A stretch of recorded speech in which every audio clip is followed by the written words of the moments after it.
This is gonna be a bunch of minutes purely business yapping, okay? My name is Malte, I'm from Germany and I'm 17 years old and I'm an entrepreneur and I've been running an agency for the past like 2 years. And in that amount of time, I've learned quite a lot. The reason I'm doing this channel is really to convey that knowledge to you people out there who are just starting a business or want to learn from my mistakes and all of that, okay? And basically for this video, I don't really have a set structure. I have some things that I want to talk about, but not really a clear script that I want to go over. And that's why I call it pure yapping about business. So you can just put this on while you're doing some shallow work or while you're, I guess, cleaning the house, whatever it might be, right? But the first thing I really want to talk about is the concept of growing in discomfort. Like, I'm doing this video right now, I'm quite uncomfortable, so usually I don't do these types of videos. Usually I record like some short form stuff or even long form, then put it into CapCut and edit it up, so all the pauses and all of that are out. But I really just wanted to make this video to also like test myself on how long I can talk to the camera uninterrupted. And by the way, this is the first take, I'm not lying. And I just really want to use this to, like I said, test myself and see how I can do this. Because I've noticed that in discomfort, the best kind of growth happens, right? I mean, think about when you had the last real conversation that was quite uncomfortable, like with a family member or with someone in business, right? It always leads to something clearing up, okay? And that is the thing that will make you grow. And like I said, I'm doing this video right now to grow, to see how long I can talk, to hopefully make videos like these in the future as well, right? To like convey my knowledge in an unedited form. Like, for example, if I want to go to the stage later, I can't just edit up my speech live, okay? So hopefully I can train with this right now and yeah, I guess use it for something useful in the future. And I want you to think about this concept of growing in discomfort, because really the next time you have this kind of situation where you have to talk to someone and it's uncomfortable, you don't really want to do it, or maybe you want to try out something new, right? It's always going to be a slight discomfort, if not even a big discomfort in the beginning. But in the end, I've always noticed that from that discomfort always comes something more clear, something that makes you grow, something that expands your knowledge, if you want to call it that, right?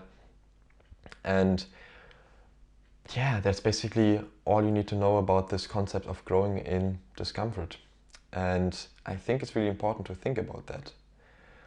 Also, I wanted to touch upon a topic that has also been like rattling through my mind, and it's authenticity. Like you can see right here, this video is unedited, so basically the most pure and authentic form I can present myself in. And really, authenticity is I guess the most important thing if you're doing like content creation or even like business and all of that, right? Like, you don't want to be like everyone else. You want to stand out. And the only way you can do that is by being authentic. And what you really need to do with that is to see that you're not trying to copy someone else. Don't copy the speech from someone, don't copy an exact script. Like, I see it so often on social media where people are like copying the exact script from some other video. Like, if you've seen, I bet you probably know Mr. Beast, right? If you've seen some of his videos and then there are people out there who literally copy his video word by word and frame by frame, and at that point it's not inspiration really, it's stealing, right? But if you're creating content online, I want you to be authentic And that doesn't mean you don't take inspiration from other stuff, right? You can still do that. But put your own authentic twist on it. Because in the end, that's what's going to make you stand out. And basically, I bet you probably know the quote that goes like, if you're doing the stuff that 99% of people are doing, you'll get the result that 99% of people are getting, right? And if you want to think about it, like 99% of online creators, they're not really super successful, right? Not really where you want to be at. Like even for myself, I'm still quite a low tier content creator. And obviously I'm trying to get better. But if you do the same thing as 99% of other people, like copying other stuff and most often not being authentic, you'll get the same result. Because if we're like talking to a camera, and I noticed this myself, oftentimes we can't really be ourselves because we imagine like talking to this camera, to this phone, right? Like I'm staring into my lens right now. But actually what you want to imagine is that right now, behind the camera is another person that you're talking to. Like, for example, someone that you want to mentor, someone that you want to teach something about, okay? That's what's really helped me like be more authentic with what I'm talking about, but at the same time, like avoiding that, I guess, awkwardness of talking to the camera. Because really what you want to imagine is a guy is behind there, you're just talking face to face, not to a camera, just face to face. And that's what's really going to bring out your authentic side. And what I also believe is that authenticity is really the only thing that can make you stand out, right? You can try multiple tactics of like creating videos or doing this edit or that edit or whatever. But if you're not yourself, it's not really making you stand out. Because the like one mindset shift that I've gotten from this is that no one can retell your specific story. Like for example, if you're making a video about, I guess, getting leads, and you're telling a story how back then you didn't get many leads in business, right? You can tell your story more detailed, and the more detailed your story is, the more authentic it is, and by that, no one can like recreate it or retell it. Of course they can retell it, right? If they watch your video and then make another video, but it's not going to be their story. Every story is unique, and that's what's going to make you authentic. That's what we're going to need to stand out in this modern world where everyone's, let's just be honest, most of the people are really fake right now. And I genuinely believe that authenticity in content creation and in business as well, like on sales calls, for example, is really, really crucial. And also like sharing parts about your life that maybe don't completely correlate with what you're doing. Like for example, I'm mostly doing content for online coaches because that's my business, that's the people who I want to attract, that's the people who I want to serve. So mostly the content is for online coaches. So it's about sales, it's about content creation, it's about like motivation, for example, as well. But even like sharing parts of your life that don't completely correlate with that, in my opinion, is really useful because it gives you like points where you can connect with similar people on a deeper level. So deeper level. Pronunciation, a big thing as well. But if you're like posting, let's say you're interested in, for example, for me, it's hip hop, for example. I really love music. I just listened to the new Kendrick Lamar album that just dropped. By the way, I was like completely flabbergasted. I was just at the gym, like, I guess an hour earlier. And then I saw that he dropped a new album. And like, I was shocked. And the first half all bangers, bangers, bangers, right? So a really good album in my opinion. But what really is this kind of sharing facts that don't correlate to your brand? It's your hobbies. It's your hobbies. So the stuff you really like to do outside of business. For others, it might be golfing or going to the gym or running or playing an instrument. For example, I play the violin.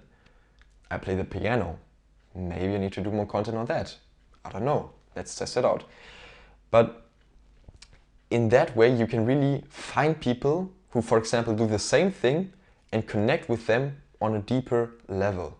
Let's say you post a story about you doing your, I guess, gym routine or whatever, or playing the piano, and there might be someone in the audience that looks at that and sees, oh, cool, he's playing piano, I'm playing piano as well.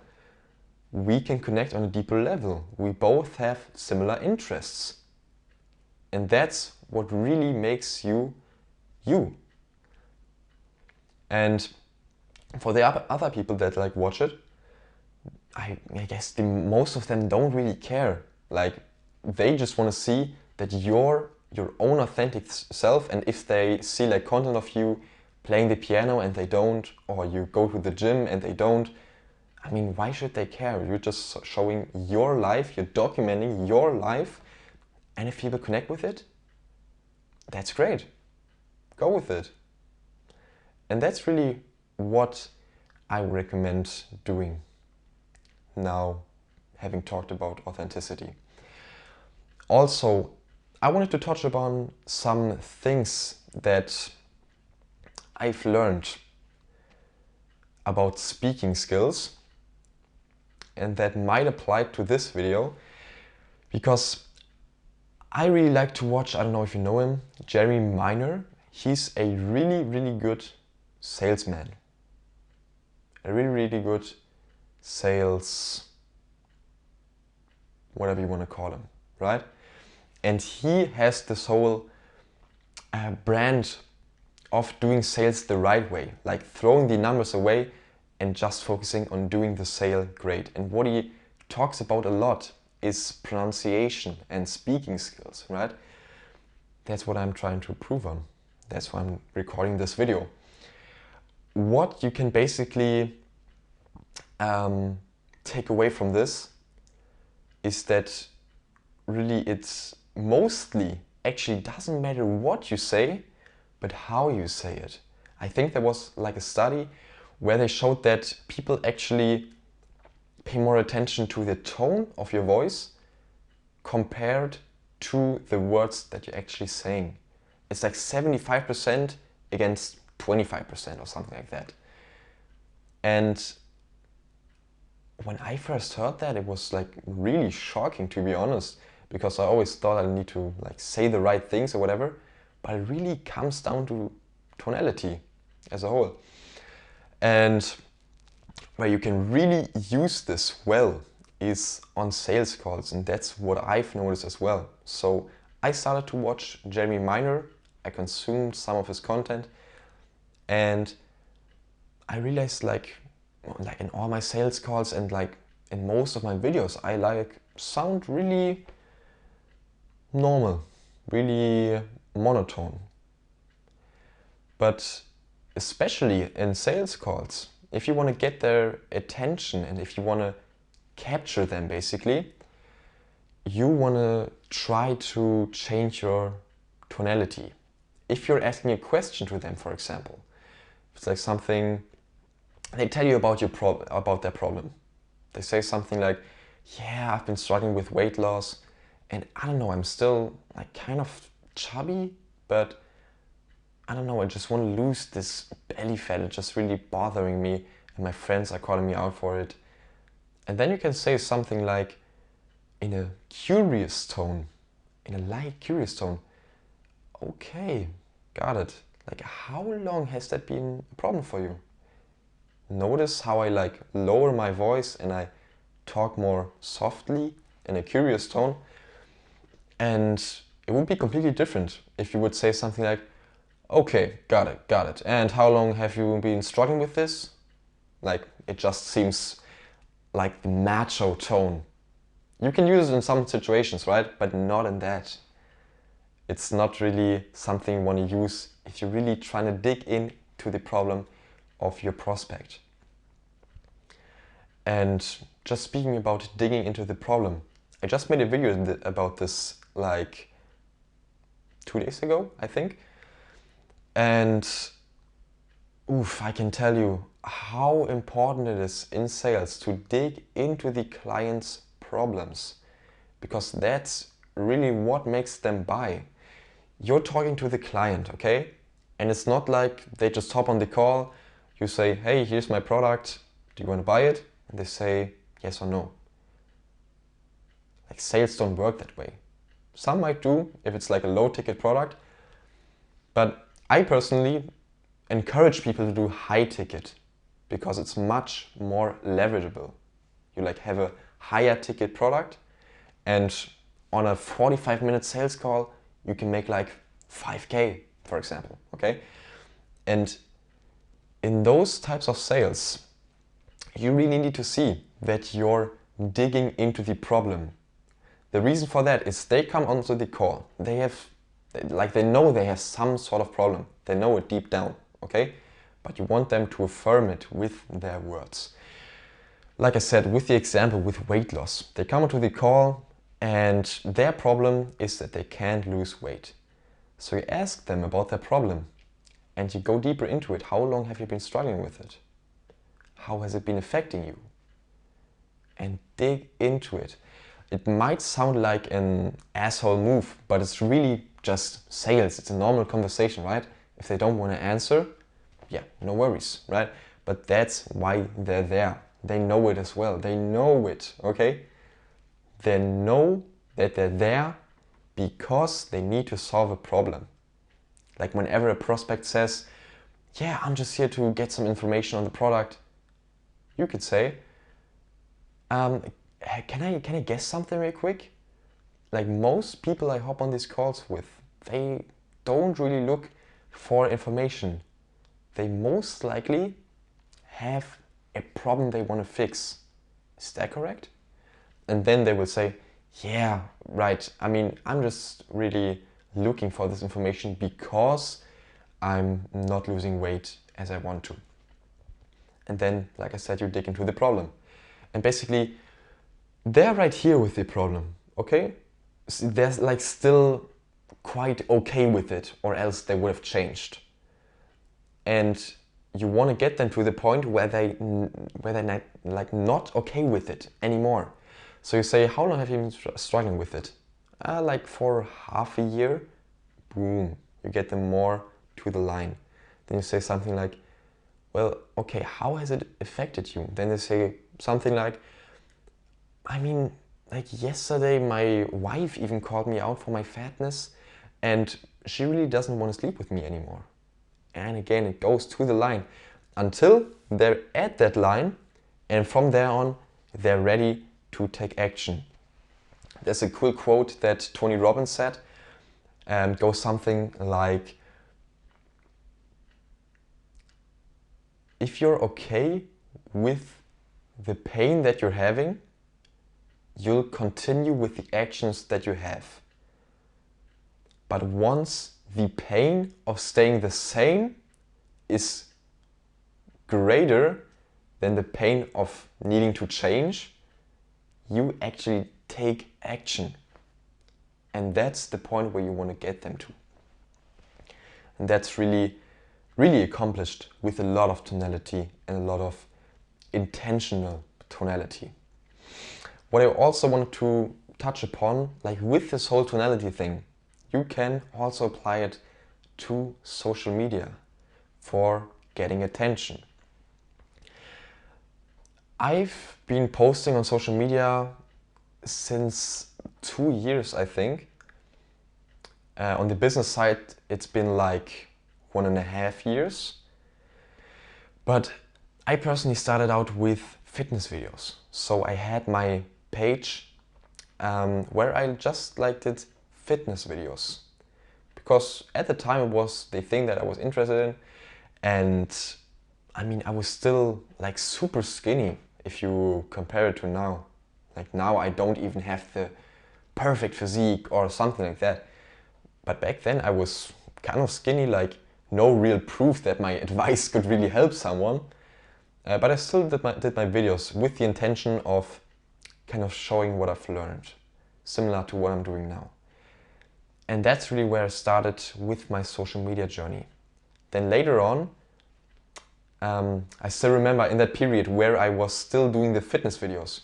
My plan was like, if I pop out like with one of these videos, I might get a sponsor, and at that point maybe I can make my own like clothing brand or whatever, something for fitness and basically making money off YouTube.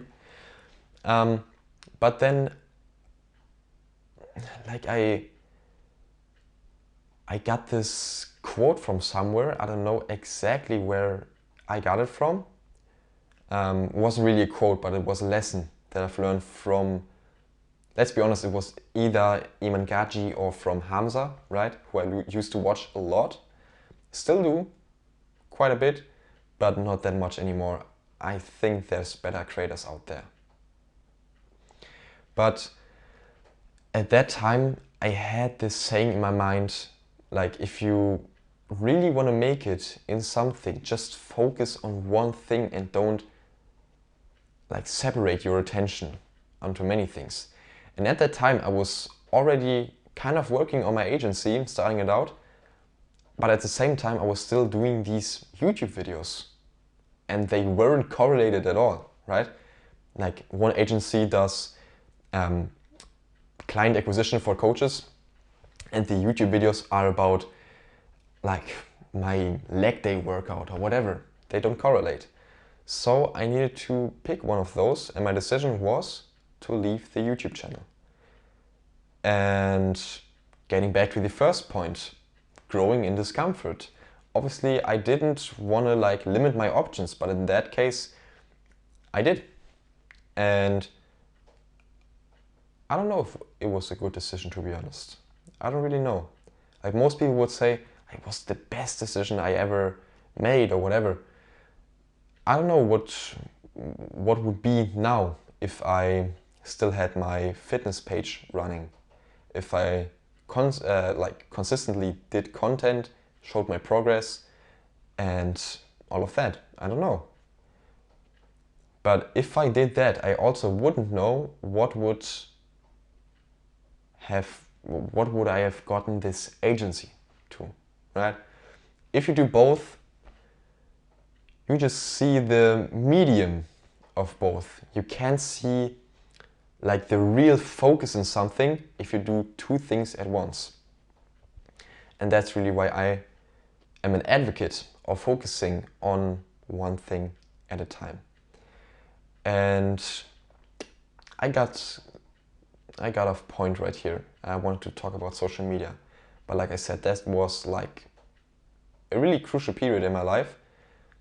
Especially like the beginning of 2023 was like the most change I ever made.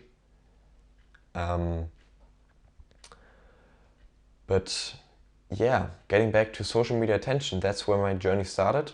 And then a couple of months after closing down my YouTube channel, or like not posting on it, I didn't officially close it down, but you know, just stop posting. A couple of months after that, I started posting about business, about the agency that I'm running, right? And I mean, my old videos were so cringe. I cringe at them, right? I look like a idiot, right? I'm wearing I still can see it in my mind. I have this sweater on in my video, the gray sweater, and then I take this like suit jacket and put it over. I look like a fucking idiot, right? But I used to think that was cool. Back then I also had like my completely red nose. But you know, I just started recording content. And that's really the main point here. Your first video is probably gonna be shit. The second video is probably also gonna be bad. Like my second video. I did like some comparison of how the old school coaches work versus the new method or whatever. Like as I had any idea of how coaching works at that stage. Like I started my business a couple of weeks ago at that point. But really, those first videos are gonna be quite bad. And what I want to encourage you to do is to still post them. Like even if they're still bad, still post them and learn from it, learn from the feedback you're getting. And that's like the main thing you need to look out for on social media, the feedback that you're getting. It sounds so simple. You just look how the video is performing, and based on how good it is, you recreate it in another way. You use the same concepts that have worked before and implement them again. But even for me, it's like I make such a huge thing out of it. Like, what if my viewers don't want to see a similar thing again? And like now that I'm thinking about it, it's a stupid question, right? Of course, if you're getting more views and more likes and more engagement, of course they want to see it again. But many people are, I guess, scared, including myself a bit, scared of posting the same kind of content, scared of reminding people. But that's what it's all about. Like think about your favorite YouTube channel, yeah?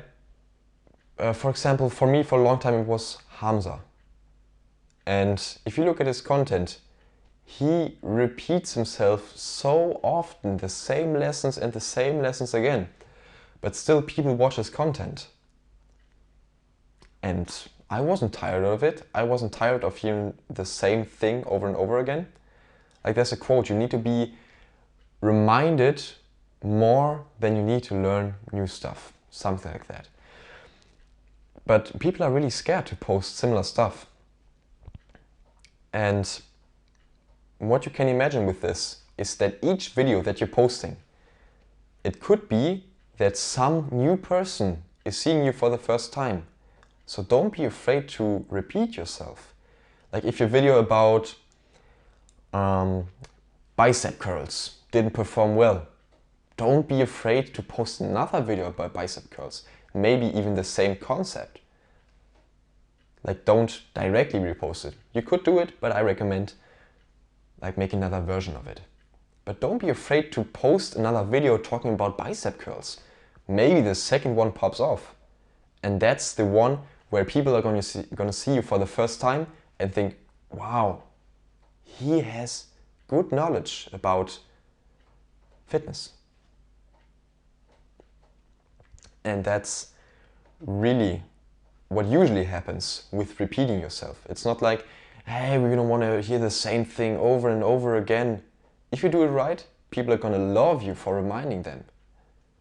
And that's really the beauty about it. So like I said, with social media attention, repeat what works and keep reminding people. And like I told you at the beginning of this kind of section, don't be afraid to post that first video. It's gonna be bad, but still post it, please. Please do it.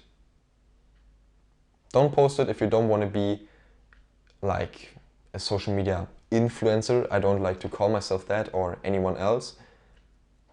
If you don't want to make videos, don't post your videos. But if you see yourself in a future where there is a possibility that you might be living off this kind of online content that you're doing, there is a possibility. If you want to take that, post that first video, because it's going to be bad, but it's going to be better with each video, right? And that's really what you need to know about this whole social media part. Then, if you're running a business and you're doing social media, you're not only doing it to, I guess, give your knowledge away for nothing, right? If you're all honest, we want to reach something with it, okay? Like if we're creating content, we want to get some sort of result out of it. Most times, like if you're a coach, for example, you want to get coaching clients. So how exactly do you do that? We've gone over the first step already, but let me remind you of it again. Social media is there to give out value. People are not going to watch you if you don't give out value. Take a look at like any sort of social media page that is big. They give out value. Doesn't need to be knowledge in some cases. Some people are just funny and that's the value of the video. But if you're doing coaching, I personally recommend to mostly provide value in form of knowledge and show your expertise. And with that, you're attracting people to you that will see that you're basically an authority in their eyes. You know what you're talking about, you have done this for other people as well, and that's what you're about. And once they see that, some of them, not all, but some of them will start to like you. They will start to watch more stuff. And eventually, they will reach out to you if they see enough of you. So going back to the concept I stated earlier with reminding oneself, the more they see you, like it's scientifically proven, the more a person sees something, like an opportunity, the more the person sees it, the likelier it is for them to interact with it. So the more they see your face, the likelier it is for them to reach out to you, or for them to say like, okay, I've been seeing it for quite some time, right? And if they see you on their For You page, for example, I've been seeing it for quite some time, like what's this guy even doing? There's some curiosity that comes from that reminding part. And from that curiosity, if they reach out to you, if they show some sort of interest, by the way, they could also be done with ads or with outreach. The only thing you need to have is some sort of contact point, some sort of point where you can interact with them, whether it be your content, your message to them, or your ads, which is basically just like content, but you pay for it, obviously. And once you spark curiosity, like they want to know, like, what are you doing? Like, what is it you're helping coaches with, for example? You can then share your system and talk with them. For example, if some coach would hop into my DMs and I talk to them, I would show how my process works. I would share with them, look, these are the people we've made it work for. This is the mechanism. It basically works like this. And for my clients, my qualifications are that they need to have this, be this, do that, whatever. And my guarantee to you is that you'll double your money in the first 3 months, or will work for free until you get there. Something like that, okay? And you basically want to show your expertise more on that one-on-one conversation, or in that case, a chat with them, and really share your process. And that's also where the sales process starts. So again, you want to know their problem. If they're curious, you ask them, you for example, send them the video. Like, this is how our stuff works. By the way, why did you reach out? Is there like any sort of thing you want to fix about your body right now? Or is there anything you're unhappy with? And then you get into the part of the problem again. And you push them to the line where they don't want to live with the problem anymore and they want to change. And that's basically where we get back. That's basically where we get back, to closing them.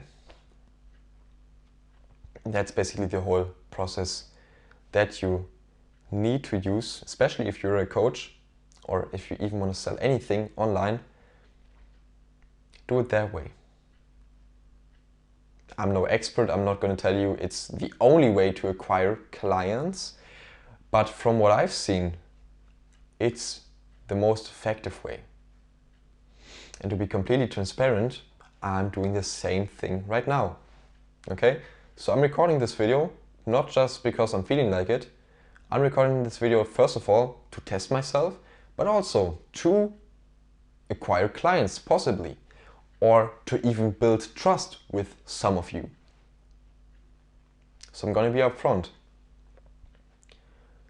We do have something that we sell, like me and my partner. So let me, real quick, before this video ends, let me tell you something about this sort of service that we have before you click off.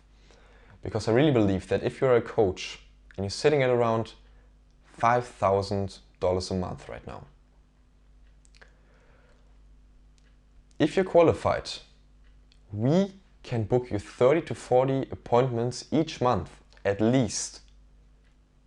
And we will guarantee you to get double the money back that you spent with us within the first 3 months, or else we will work for free until you do.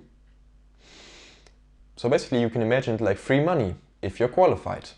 That's why I'm saying, like, don't click off. You don't know if you're qualified or not. So if you want to take a look at that, and I know this is a shameless way to pitch at the end of the video. If you're a coach and when you want to basically look at that, okay? I have a link. And it's not a scam link. It will just lead you to a page where you can book a call and we can have a quick, like, 45-minute chat. If you are a coach and you want to book this call, we talk, I ask you some questions, and then roundabout at the midpoint, I will have an idea of if you're qualified or not. If you are, I would like to show you how we can add like tens of thousands to your monthly recurring revenue, which we have for other clients as well, by the way. And if you want to see that, we have it on our landing page and many testimonials, many case studies showing that we have made it work for other coaches as well, just with that being said. But if you're qualified, I want to show you how we can book those appointments for you and basically grow your business, guaranteed. Like I said, free money, sounds cool, right? If you're not qualified, no problem. Like, I don't pitch anyone that isn't qualified. Would make sense. Like, if I would serve someone that is a shitty client, it would be horror for me, it would be horror for you. You'd probably ask for a refund, and I probably ask to, I don't know, reverse time because I didn't want to do it, okay? So if you're not qualified, no worries. That doesn't mean that you have a bad business or whatever.